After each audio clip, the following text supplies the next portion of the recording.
Salam, selamat berjumpa keluarga damai yang terkasih. Bersyukur kita bisa berjumpa lagi dalam renungan Samas pada hari ini. Sebelum merenungkan firman Tuhan, mari kita berdoa. Tuhan, layakkan kami untuk merenungkan dan mengerti firman-Mu.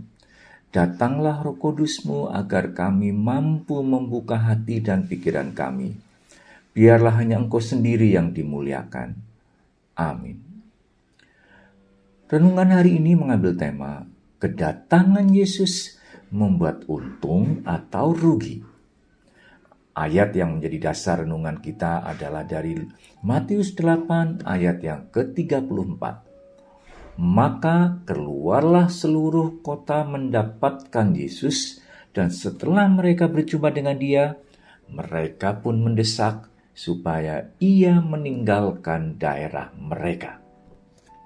Silahkan keluarga damai yang terkasih membaca perikop secara lengkap dari Matius 8 ayat 14-17 serta ayat yang ke-28 sampai 34. Keluarga damai yang terkasih, perikop yang kita renungkan bercerita tentang kuasa Tuhan Yesus dalam menyembuhkan ibu mertua Petrus dan tentang juga pengusiran setan yang masuk ke dalam tubuh dua orang di daerah Gadara, yaitu daerah yang letaknya di sekitar 56 km selatan tenggara Danau Galilea. Kuasa Yesus ditunjukkan atas penyakit dan juga setan atau iblis. Tentunya kita semua mengimani bahwa kuasa Yesus di atas kuasa sakit dan juga kuasa iblis. Kehebatan Tuhan Yesus diakui oleh iblis sendiri.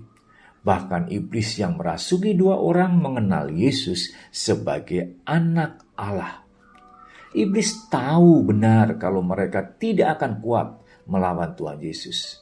Mereka akhirnya menawar, kalau memang mereka harus keluar dari tubuh orang itu, mereka dapat masuk ke babi-babi yang ada di sekitar tempat itu. Dan benar juga terjadi. Yesus memerintahkan agar iblis keluar. Dan mereka akhirnya masuk ke babi-babi. Dan apa yang terjadi? Tentunya babi yang dirasuki iblis menjadi jatuh ke air dan mati. Dua orang diselamatkan. Namun, korbannya adalah babi-babi. Siapa yang panik pertama kali? Jelas, para penjaga babi. Karena mereka harus mempertanggungjawabkan harta yang mereka harus lindungi kepada pemilik-pemilik babi. Tiba-tiba saja babi yang mereka harus awasi hilang. Gara-gara dua orang yang sebenarnya sudah tidak waras dan dianggap tidak berharga, mereka harus mempertanggungjawabkan kepada pemilik babi. Penjaga akhirnya melaporkan kejadian tersebut ke orang-orang di daerah itu.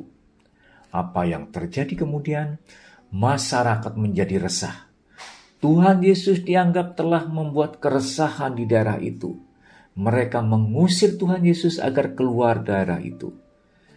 Bisa saja mereka berpikir, semakin lama Tuhan Yesus tinggal, bisa saja semakin banyak harta mereka yang akan menjadi korban.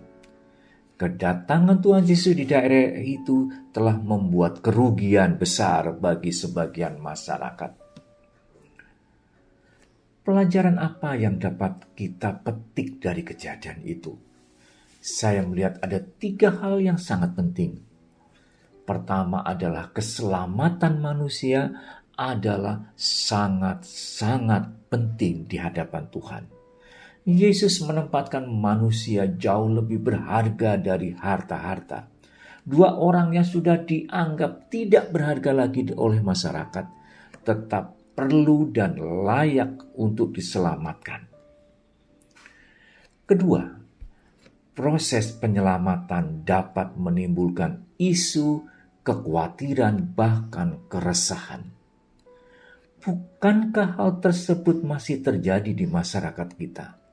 Ketika ada orang menerima keselamatan, timbul ketidaknyamanan masyarakat. Mereka merasa dirugikan dan akhirnya menuduh hal-hal yang tidak perlu. Muncul kecurigaan-kecurigaan di masyarakat.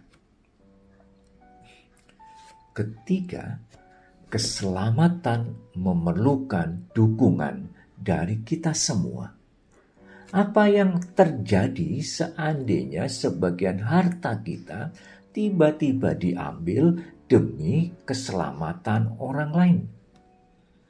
Perikop kita menggambarkan dengan cara yang sangat ekstrim. Babi-babi yang sangat berharga dibuang percuma demi menyelamatkan orang yang sudah menjadi sampah masyarakat. Saya yakin ini tidak mudah. Tapi inilah yang harus kita renungkan dari hari ke hari. Kedatangan Yesus memberikan keselamatan, tetapi juga meminta pengorbanan, meminta kerelaan kita, meminta dukungan kita semua. Tuhan akan meminta kerelaan kita untuk berbagi. Selamat menjemput Natal. Mari kita berdoa. Allah Bapa di surga, kami bersyukur dan berterima kasih atas firman yang Engkau berikan hari ini. Ajarkan kepada kami agar kami lebih memperhatikan sesama kami. Hindarkan kami dari sikap-sikap yang akan mengusir Engkau karena kekhawatiran kami atas harta yang kami miliki. Mampukan kami untuk mengatasi kondisi kami agar hati dan pikiran kami tertuju pada keselamatan yang Engkau berikan bagi setiap orang. Terima kasih Tuhan. Dalam nama Tuhan Yesus kami berdoa. Amin.